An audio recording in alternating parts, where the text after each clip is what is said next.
Foreign and Diaspora Affairs Cabinet Secretary Musalia Mudavadi says the body of a Kenyan teacher, John Ogutu, who was shot dead in Tanzania on the 29th of October after demonstrations erupted over the sham presidential election, is yet to be traced for repatriation.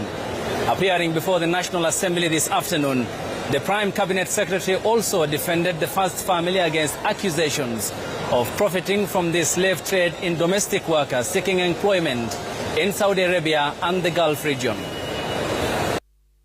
Appearing before the National Assembly on Wednesday to respond to questions on how many Kenyans were killed or are missing on account of the violent quelling of protests that greeted the October 29th presidential election in Tanzania, Mudavadi revealed that the body of the one confirmed death, that of Kenyan teacher John Ogutu, is yet to be traced.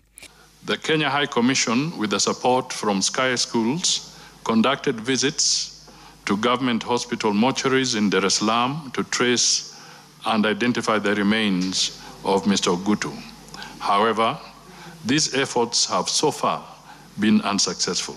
This comes amid concerning reports from the civil society that Tanzanian authorities are disappearing bodies to cover up the extent of the human rights abuses. Through the High Commission, all but 2 of the detained Kenyans have since been released. The remaining 2 individuals are Mr. Samuel Kagila and Stephen Dungu Kimani, who are currently held at Arusha Central Police Station. Mudavadi taken to task over the mistreatment of Kenyans in Tanzania and Uganda. And we saw those Kenyans saying that their release came when the former president of this country, Uhuru Kenyatta, intervened.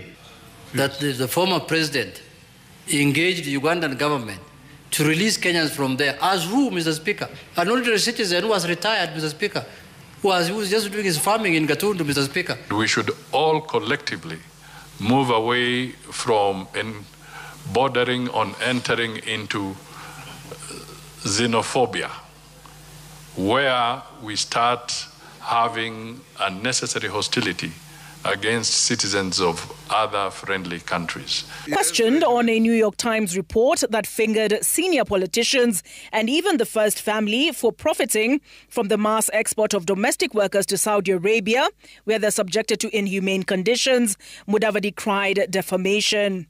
Could the Prime Cabinet Secretary clarify whether any senior government officials or their family members directly or indirectly own, control or benefit from recruitment, training or insurance companies involved in deploying Kenyan workers to the Gulf? We do not engage in any human trafficking, neither does the president of this country or his government engage in any slave trading. That no single insurance company has a monopoly covering Kenyans seeking jobs in the Gulf or any other country.